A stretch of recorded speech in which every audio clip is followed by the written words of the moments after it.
అదే RTV app వార్తల్ని క్షణాల్లో చదివే అవకాశం ఉంటుంది. ఒక న్యూస్ పేపర్, ఒక టెలివిజన్ ఛానల్ మీ చేతుల్లో ఎప్పుడూ ఉంటాయి. Welcome to RTV channel. I'm KVR English faculty Hyderabad. So director KVR English academy. So నేను కాంపిటేటివ్ ఎగ్జామ్స్కు సంబంధించి దాదాపు 16 ఇయర్స్ వరకు 2 స్టేట్స్లో టీచ్ చేస్తూ ఉంటా.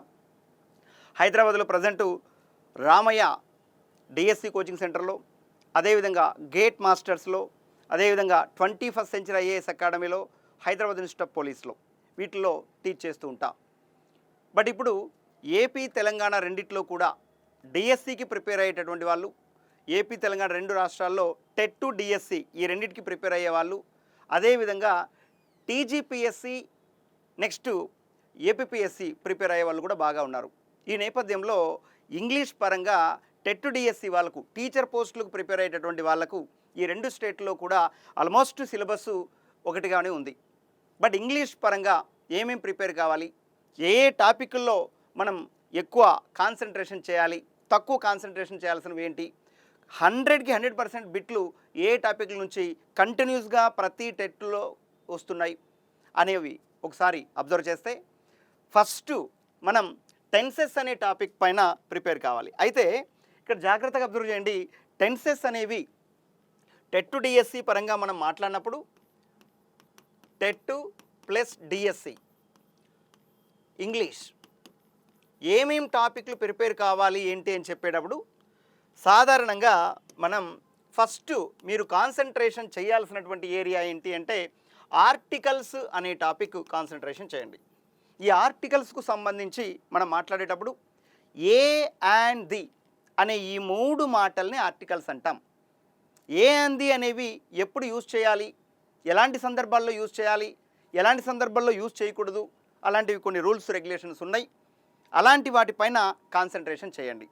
ఫర్ ఎగ్జాంపుల్ మనం మాట్లాడేటప్పుడు ఒక పదం ముందర ఏ పెట్టాలన్నా అండ్ పెట్టాలన్నా డిసైడ్ చేసేటప్పుడు చిన్న లాజిక్ ఒకటి చెప్తున్నా, 1 సెకండ్లో మీరు ఆన్సర్ చేయగలరు. ఒకసారి అబ్జర్వ్ చేయండి. అండ్ ఎక్కడ పెట్టాలి అంటే ఏదైనా ఒక పదం పలికినప్పుడు మనం ఆ పదంలోని ఆ కామన్ నౌన్లోని మొట్టమొదటి అక్షరం ఆ నుండి అమ్మహా వరకు మధ్య ఉన్నప్పుడు, ఆ నుండి అమ్మహా వరకు మధ్య ఉన్నప్పుడు అండ్ పెట్టాలి. కా నుంచి క్ష వరకు మధ్య ఉన్నప్పుడు ఏ పెట్టాలి. మరి ఇప్పుడు చూడండి, డాష్ బనానా అనుకోండి. బనానా ఎలా పలుకుతున్నావు? బనానా. ఇందులో ఫస్ట్ లెటర్ ఏంటి? బా. ఇది కా నుంచి క్ష వరకు మధ్యలో ఉంది కాబట్టి ఏ పెట్టేసేయి. అలాగనే డాష్ ఇండియన్ అనే పదం ఉంది. ఇండియన్ ఎలా పలుకుతున్నావు? ఇలా పలుకుతున్నావు. ఇండియన్ ఇలా. ఇందులో ఫస్ట్ లెటర్ ఏంటి? ఈ.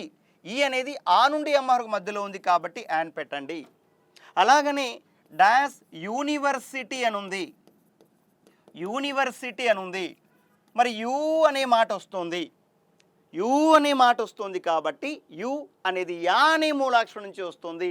అది కా నుంచి క్ష వరకు మధ్యలో ఉంది కాబట్టి ఏ. సో ఇది చిన్న లాజిక్ సరిపోతుంది. అదేవిధంగా డాష్ టెర్రరిస్ట్ అనుకోండి. టెర్రరిస్ట్, టెర్రరిస్ట్లో టే అనే మాట వస్తుంది. సో టే అనే మాట టా అనే అక్షరం నుంచి వస్తుంది కాబట్టి అది కా నుంచి క్ష వరకు మధ్యలో ఉంది కాబట్టి ఏ టెర్రరిస్ట్. ఇలా అనేకమైనటువంటి పదాలు మీకు వస్తూ ఉంటాయి. ఈ లాజిక్ ప్రకారం అన్నీ సెట్ అవుతాయి. అలాగనే ది అనే పదం ఎప్పుడెప్పుడు వాడాలి ఏంటి అని చెప్పేటప్పుడు, మనం వాక్యాలు ఇంగ్లీష్లో రాసేటప్పుడు, చదివేటప్పుడు, మాట్లాడేటప్పుడు నదుల పేర్లు వచ్చినప్పుడు, అంటే the Ganga, the Godavari, the Narmada, the Tapti etcetera. Sea సముద్రాల పేర్లు వచ్చినప్పుడు the Black Sea, the blue sea, the White Sea etcetera. Oceans మహాసముద్రాల పేర్లు వచ్చినప్పుడు the Pacific Ocean, the Indian Ocean etcetera. So అలాగా దాదాపు ఒక 60 సిచ్యువేషన్స్ వరకు ఇంగ్లీష్లో ది అనేది ఇక్కడ వాడతాం అని మనం చెప్పొచ్చు. కాబట్టి ఎగ్జామ్లో ఎలా ఇస్తాడు అని చెప్పేటప్పుడు dash Ganga is a sacred river అనేసి అన్నాడు. చూడండి, dash Ganga is a sacred river. Dash Ganga is a sacred river అని చెప్పేటప్పుడు dash Ganga is a sacred river. Sacred river. Dash Ganga is a sacred river. On ఏమేమి ఇస్తాడు?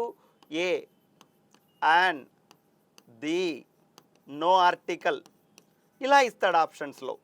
మీరు గుర్తుపెట్టుకోవాల్సిన విషయం ఈ బ్లాంక్లో ఏముండాలి అని. మరి ఈ బ్లాంక్లో ఏముండాలి అని చెప్పేటప్పుడు ది అనేది ఉండాలి. ఇది ఒక నది పేరు కాబట్టి right, the is right option. So ఇలా మనం ఆన్సర్ చేయాల్సి ఉంటుంది. నెక్స్ట్ అదేవిధంగా ఇంకోటి చూడండి, రెండో టాపిక్ ఏంటి అనేసి అంటే ప్రిపోజిషన్స్. ఈ ప్రిపోజిషన్స్ అనేది బాగా నేర్చుకోండి.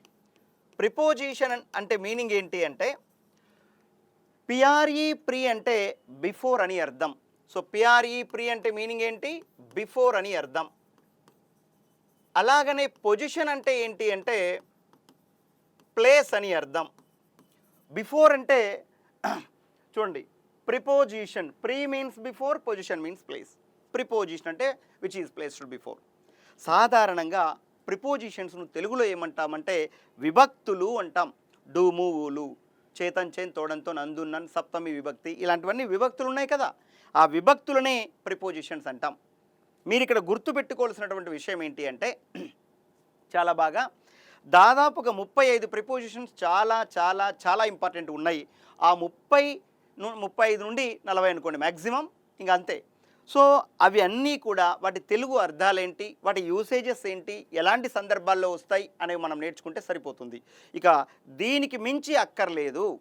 మరి ఏంటవి ఇంపార్టెంట్వి అనేసి అంటే చూడండి చెప్తున్నా, ఇంపార్టెంట్వి ఏంటి అనేసి అన్నప్పుడు ప్రిపోజిషన్స్లో బిట్వీన్, బిట్వీన్ ఎప్పుడు వాడాలి?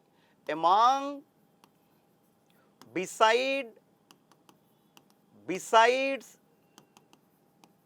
Since, for, with, by, at, in, into, అలాగనే within, without, on, upon, from, to, till, until, off, O F, about, around, along, across, against, against, beneath, beyond, underneath, underneath.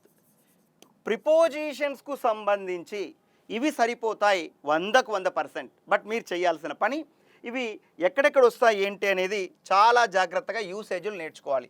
For example ఈ రెండు నేను చెప్తున్నా చూడండి. Between, among అనేది ఎప్పుడు వాడాలి అని చెప్పేటప్పుడు బిట్వీన్ అనేది రెండింటి మధ్య అనే అర్థంలో వాడాలి. అమాంగ్ అనేది మోర్ దెన్ 2 అనే అర్థంలో వాడాలి. అంతే సింపుల్గా.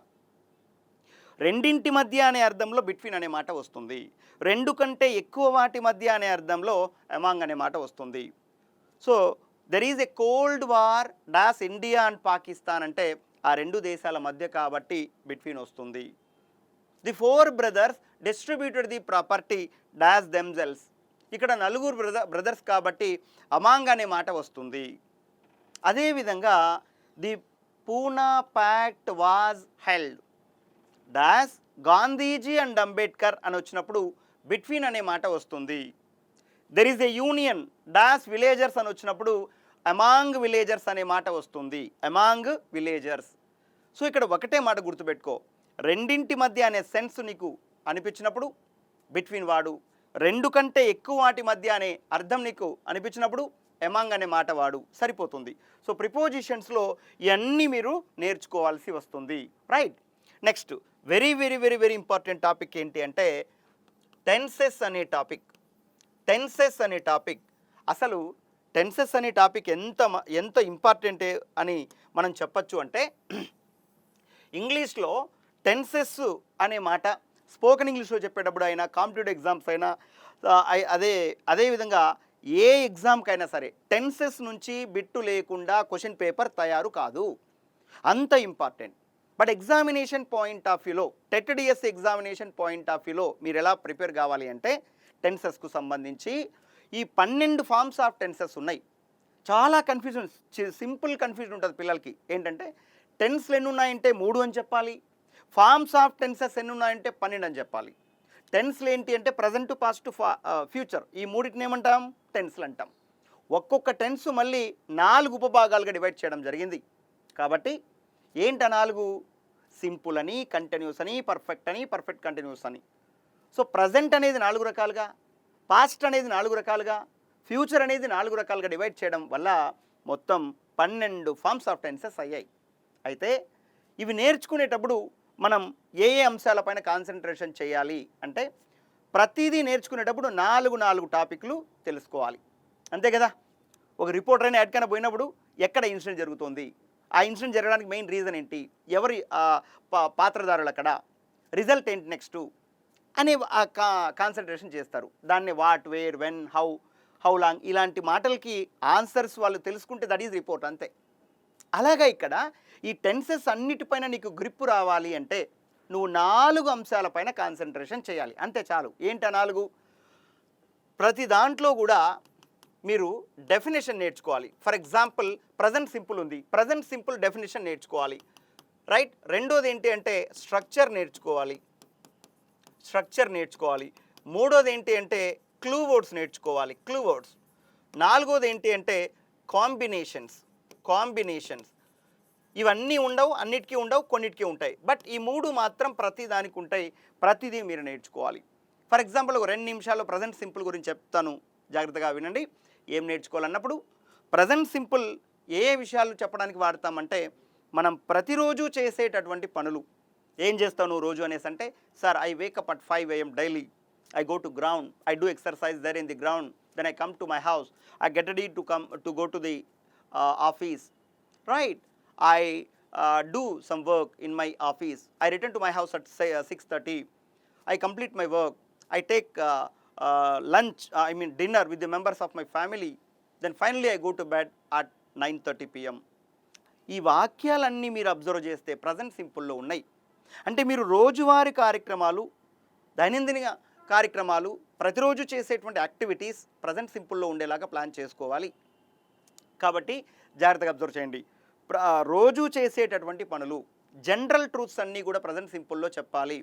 యూనివర్సల్ ట్రూత్స్ అంటే సూర్యుడు తూర్పున ఉదయిస్తాడు, సూర్యుడు పడమర అస్తమిస్తాడు, ఇలాంటి విషయాలు కూడా ప్రజెంట్ సింపుల్లో చెప్పాలి. The sun rises in the east, the sun sets in the west, etcetera. Morals, నీతి వాక్యాలు చెప్పేటప్పుడు, ప్రవర్బ్స్, సామెతలు చెప్పేటప్పుడు, యాక్సిమ్స్, స్వీకృతాలు చెప్పేటప్పుడు, likes and dislikes, quotations, facts, running commentaries, headlines in the newspapers, future planned actions, ఇలాంటివన్నీ కూడా present సింపుల్లో చెప్పడానికి అవకాశం ఉంది, చెప్పాలి. అయితే స్ట్రక్చర్ ఏంటి అని చెప్పేటప్పుడు subject plus verb 1 plus object అని మనం చెప్పాలి. మరి ఇక్కడ క్లూ వర్డ్స్ ఏంటి? ఒక పదం నువ్వు చూడంగానే ఎస్ ఈ వాక్యం ప్రజెంట్ సింపుల్లోనే చెప్పాలి, ఈ వాక్యం ఫ్యూచర్ సింపుల్లోనే చెప్పాలి అనే కన్క్లూజన్కి ఎలా వస్తారు మీరు అంటే, ఆ సెంటెన్స్లో hourly, daily, weekly, monthly, quarterly, half yearly, yearly, annually, seldom, often, rarely, punctually, casually, generally, occasionally, frequently, usually, once a day, twice a month, thrice a year, every hour, every day, every week, every month, every quarter, every half year, every decade, every time, every morning, every evening, every April. ఇలాంటి మాటలు ఏ వాక్యంలో మీకు కనపడినా అలాంటి వాక్యాలన్నీ కూడా present సింపుల్లో ఉన్నట్లు అర్థం. So ఇలాంటి పదాలు ప్రతి 12 ఫార్మ్స్ ఆఫ్ టెన్సెస్ ఏవైతే ఉన్నాయో అన్నిట్లో కూడా క్లూ వర్డ్స్ ఉంటాయి. ఆ క్లూ వర్డ్స్ను బేస్ చేసుకొని మనం ఒక కన్క్లూజన్కు వచ్చేసేయచ్చు. కాబట్టి ఈ 12 కూడా మనం ఇలా ప్రిపేర్ కావాలి, టెన్సెస్కు సంబంధించి 12 కూడా ఇలా ప్రిపేర్ కావాలి. నెక్స్ట్ వన్ ఏంటి అంటే చాలా ఇంపార్టెంట్ టాపిక్. ఇక్కడ నెక్స్ట్ టాపిక్ ఏంటి అని చెప్పేటప్పుడు కండిషన్స్ కూడా మీరు నేర్చుకోవాలి. కండిషన్స్ అనేవి ఇంగ్లీష్లో 3 ఉన్నాయి, ప్రాబుల్ కండిషన్ అని, ఇంప్రాబుల్ కండిషన్ అని, అన్ఫుల్ఫిల్ కండిషన్. ఇది ఎలా మనం నేర్చుకోవాలంటే ప్రతి దీంట్లో ఇఫ్ క్లాజ్లో ఏమొస్తుంది, మెయిన్ క్లాజ్లో ఏమొస్తుంది, ఈ మూడిటికి అంతే. 1 మినిట్లో ఇది నేర్చుకోవచ్చు. చూడండి, మనం ఇక్కడ ప్రాబబుల్ కండిషన్ అని చెప్పాం, రెండోది ఇంప్రాబబుల్ అని చెప్పాం, మూడోది అన్ఫుల్ఫిల్డ్. ఈ 3 కండిషన్లో రైట్ ఎలా వస్తుంది చూడండి. ఇఫ్ క్లాజ్ ఎలా ఉంటుంది, మెయిన్ క్లాజ్ ఎలా ఉంటుంది అని చెప్పేటప్పుడు ఇది V1, ఇది V2, ఇది హ్యాడ్ ప్లస్ V3. సో అలాగనే మనం ఇవి మాట్లాడేటప్పుడు ఇక్కడ చూడండి, ఇది condition, if clause, main clause. మరి ఇక్కడ ఇఫ్ క్లాజ్లో ఏమొస్తుంది అని చెప్పేటప్పుడు ఇఫ్ క్లాజ్లో ఇక్కడ షెల్ అయినా, విల్ అయినా, కెన్ అయినా, మే అయినా, ఈ నాలుగిట్లో ఏదో ఒకటి వచ్చి V1 వస్తుంది. మరి ఇంప్రాబుల్ కండిషన్లో మెయిన్ క్లాస్లో ఏమొస్తుంది అంటే వుడ్ అయినా, షుడ్ అయినా, మైట్ అయినా, కుడ్ అయినా, ఈ నాలుగిట్లో ఏదో ఒకటి వచ్చి V1 వర్బ్ వస్తుంది. మరి అన్ఫుల్ఫిల్ కండిషన్లో ఏమొస్తుంది అంటే వుడ్ హ్యావ్, చాలా ఇంపార్టెంట్ టేబుల్ ఇది. Could have, should have, might have. అయితే ఇది V3 వర్బ్ వస్తుంది. ఇఫ్ క్లాజ్ అయినా మెయిన్ క్లాజ్ అయినా ఒకటి ఇచ్చేస్తాడు, ఆ ఇచ్చేసిన దాన్ని బేస్ చేసుకొని ఇవ్వంది మీరు ఫిల్ చేయాలి, దట్స్ ఇట్, అంతే. అయితే నెక్స్ట్ ఇంకొకటి ఏంటి అనేసి అంటే చాలా ఇంపార్టెంట్ టాపిక్ ఏంటి అంటే పార్ట్స్ ఆఫ్ స్పీచ్. ఈ పార్ట్స్ ఆఫ్ స్పీచ్ పైన కూడా బాగా కాన్సన్ట్రేషన్ చేయాలి. పార్ట్స్ ఆఫ్ స్పీచ్ అంటే ఒక వర్డ్ ఇస్తాడు, ఆ వర్డ్ పార్ట్స్ ఆఫ్ స్పీచ్లో నౌనా, ప్రొనౌనా, వర్బా, అడ్జెక్టా, కంజంక్షనా, ప్రిపోజిషనా, ఇంటర్జెక్షనా, ఏది ఇది అని అడుగుతాడు. ఫర్ ఎగ్జాంపుల్, ఒక వర్డ్ని చూడంగానే మీరు ఒక కన్క్లూజన్కు రాకూడదు. సో ఎలా అంటే చూడు, ఫర్ ఎగ్జాంపుల్ ఇక్కడ వీ లవ్ ఇండియా అన్నామనుకో, వీ లవ్ ఇండియా అన్నామనుకో, వీ లవ్ ఇండియా అనేసి అంటే అక్కడ ఏమొస్తుంది అనేసి అంటే లవ్ అనేది అండర్లైన్ చేశారు, ఇది వర్బ్ అవుతుంది. లవ్ ఈజ్ బ్లైండ్ అన్నారనుకో, ఇప్పుడు లవ్ అనేది ఏంటి, నౌన్ అవుతుంది. It is a love story అన్నారనుకో, అప్పుడు ఈ లవ్ అనేది యాడ్జెక్టివ్ అవుతుంది. ప్రతి సెంటెన్స్లో కూడా లవ్ అనే పదమే వస్తుంది. బట్ ఒక సెంటెన్స్లో ఏమో వర్బుగా పనిచేస్తుంది, రెండో సెంటెన్స్లో నౌన్గా పనిచేస్తుంది, మూడో సెంటెన్స్లో యాడ్జెక్టివ్గా పనిచేస్తుంది. అంటే ఒక పదాన్ని మీరు చూడంగానే అది ఏ పార్ట్స్ ఆఫ్ స్పీచ్ కిందకు వస్తుందని వెంటనే మనం చెప్పలేం. ఆ వర్డు ఆ సెంటెన్స్లో ఎలాంటి రోల్ ప్లే చేస్తుంది అనే దాన్ని బేస్ చేసుకొని నువ్వు పార్ట్స్ ఆఫ్ స్పీచ్ డిసైడ్ చేయాలి. ఓకేనా? సో అలాగా ఇవ్వచ్చు. లేదా రెండో పద్ధతి ఏంటి అంటే కనెక్ట్ అని ఇస్తాడు. కనెక్ట్ అనే దానికి నౌన్ ఫామ్ ఏంటి, యాడ్జెక్టివ్ ఫామ్ ఏంటి, అడ్వర్బ్ ఫామ్ ఏంటి అని ఇవ్వచ్చు. ఇలాగా ఇవ్వడానికి అవకాశం ఉంది. కాబట్టి పార్ట్స్ ఆఫ్ స్పీచ్ నేర్చుకోవాలి. తర్వాత ఏంటి అంటే ఇంకొక టాపిక్, చాలా చాలా చాలా ఇంపార్టెంట్ టాపిక్. నెక్స్ట్ టాపిక్ ఏంటి అంటే ఇక్కడ క్వశ్చన్ ట్యాగ్. చూడండి ఒకసారి, క్వశ్చన్ ట్యాగ్. ఈ క్వశ్చన్ ట్యాగ్ అనేది ఏదైతే ఉందో, క్వశ్చన్ ట్యాగ్లో ఒక 8 రూల్స్ ఉంటాయి. ఆ 8 రూల్స్ నేర్చుకుంటే సరిపోతుంది. బట్ ప్రాక్టీస్ బాగా చేయాలి. ఈ క్రమంలో తెలుగు అకాడమీ బుక్స్తో పాటు మీరు 3rd క్లాస్ నుంచి 10th ఇంటర్మీడియట్ వరకు కూడా ఏం తప్పేం కాదు, ఇంటర్మీడియట్ ఫస్ట్ ఇయర్లో కూడా గ్రామర్ బాగుంది, అది కూడా నేర్చుకోవడానికి ట్రై చేయండి 3rd క్లాస్ నుంచి ఇవన్నీ కూడా. Next active voice and passive voice. Active voice and passive వాయిస్లో కొన్ని రూల్స్ ఉన్నాయి. ఒక సెంటెన్స్ ఇస్తాడు, యాక్టివ్ వాయిస్లో ఉంది ఇది, దీనికి ప్యాసివ్ వాయిస్లో మార్చండి. మీరు మార్చాల్సిన పనిలే, వాడే మార్చింటాడు. అది గుర్తుపట్టగలిగితే చాలు. అలా గుర్తుపట్టడానికి కొన్ని టెక్నిక్స్ ఉన్నాయి, ఆ టెక్నిక్స్ మీరు నేర్చుకుంటే సరిపోతుంది. నెక్స్ట్ టాపిక్ ఏంటి అంటే direct speech and indirect speech.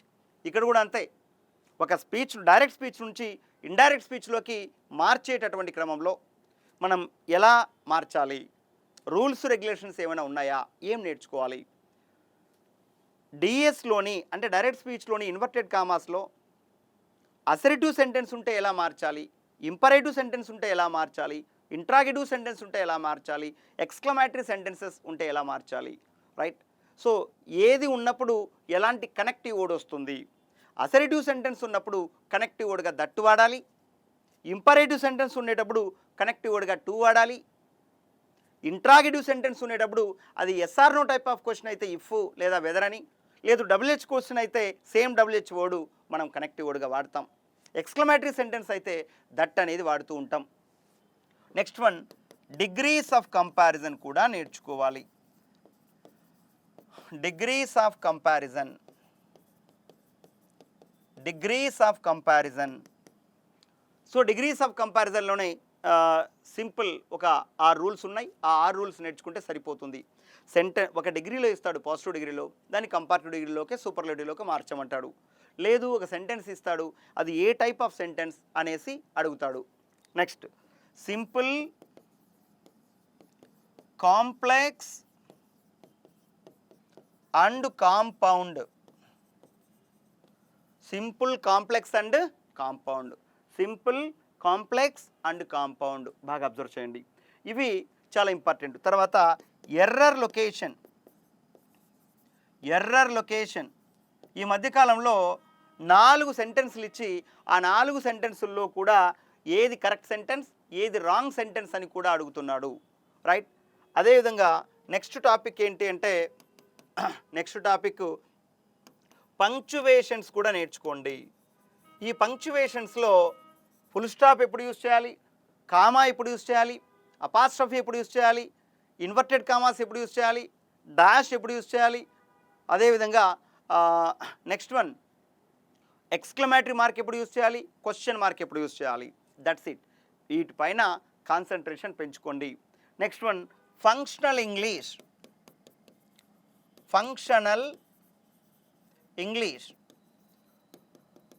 ఈ ఫంక్షనల్ ఇంగ్లీష్ అనేది కూడా నేర్చుకోవాలి. అంటే ఏబీలు మాట్లాడుతూ ఉంటారు కాన్వర్జేషన్లో, వాళ్ళ ఇంటెన్షన్ బట్టి అది ఆర్డరా, రిక్వెస్టా, కమాండా, థ్రెట్టా, సజెషన్నా, విషింగా, బ్లెస్సింగా, కర్సింగా అని అడుగుతాడు, స్టేట్మెంటా, క్వశ్చన్ అని అడుగుతారు. సో ఇలాంటి క్వశ్చన్స్ కూడా ప్రీవియస్ టెట్ బుక్కుల్లో బాగా కనబడుతున్నాయి. నెక్స్ట్ వన్ ప్రిఫిక్సెస్ అని. ఇవన్నీ కూడా వొకాబులరీ గ్రామర్కి సంబంధించినవి. బట్ వొకాబులరీకి సంబంధించినవి మనం ఏం నేర్చుకోవాలి అనేసి అంటే వొకాబులరీలో ప్రిఫిక్స్లు నేర్చుకోవాలి. ఏంటి ప్రిఫిక్సెస్ అంటే? ప్రీ అంటే ముందు, కొన్ని పదాల ఒక పదం ముందర కొన్ని అక్షరాల సముదాయాన్ని లేదా ఒక అక్షరాన్ని చేర్చడం వల్ల నీకు సరికొత్త వర్డ్ క్రియేట్ అయితే అలాంటి అక్షరాన్ని లేదా అక్షరాల సముదాయాన్ని ప్రిఫిక్స్ అంటాం.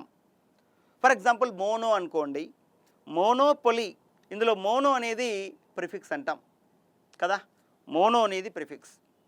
మోనోపొలి ఒకరే చేసే బిజినెస్ను, ఒకరే ఇక డాన్ ఆ బిజినెస్లో మోనోపొలి రావడది అంటాం. మోనోగమి ఒకే భార్య ఉండడం లేదా ఒకే భర్త ఉండడం. మోనో యాక్షన్ ఒకరే చేసే యాక్షన్ను మోనో యాక్షన్ అంటాం. మోనోలిత్ ఏకశిలా విగ్రహాన్ని మోనోలిత్ అంటాం. మోనోథీస్ట్ నువ్వు ఒకే ఒక దేవుణ్ణి బిలీవ్ చేస్తే మోనోథీస్ట్ అంటారు. రైట్. థీస్ట్ అంటే దేవుణ్ణి నమ్మడం, ఎథీస్ట్ అంటే దేవుణ్ణి నమ్మనివాడిని అంటాం.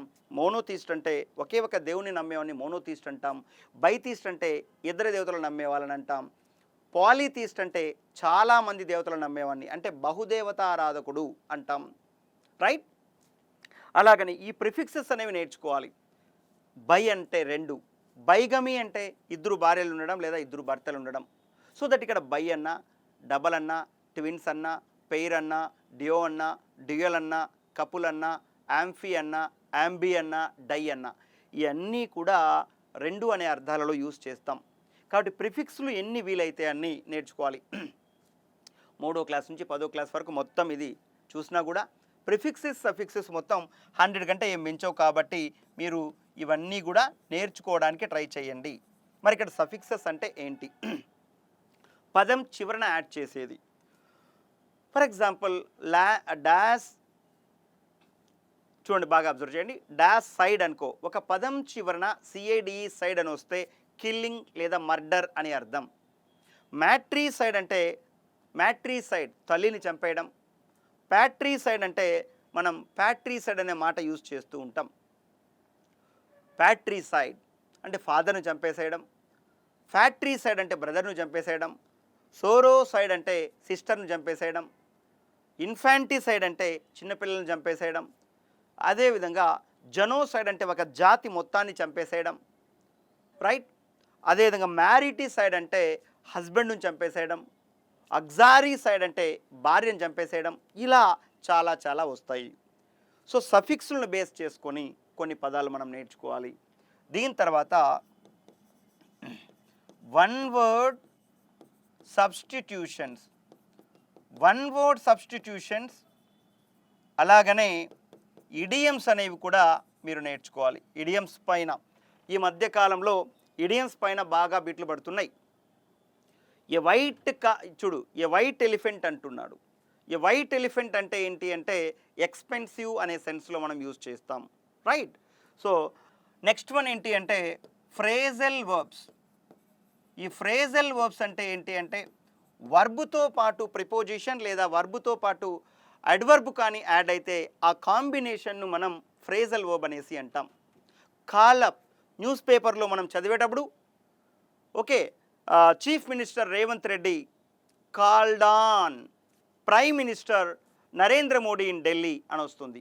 కాల్డ్ ఆన్ అంటే టు మీట్ అని అర్థం, కాల్ ఆఫ్ అంటే క్యాన్సల్ అని అర్థం, కాల్ అప్ అంటే రీకలెక్ట్ అని అర్థం, కాల్ అపాన్ అంటే టు సీక్ కోరుట అని అర్థం. కాబట్టి ఇలాంటి పదాలు ఎన్ని ఎక్కువ వీలైతే అని మనం నేర్చుకోవాలి. దాదాపు ఇవి కూడా ఒక 60-70 కంటే ఎక్కువేం రావు, 3వ క్లాస్ నుంచి 10వ క్లాస్ వరకు ఉండే వాటిల్లో. కాబట్టి అన్నీ కూడా మీరు నేర్చుకోండి, ఏది కూడా మిస్ చేయొద్దు. ఎందుకంటే ఇది competitive exam, not academic exam.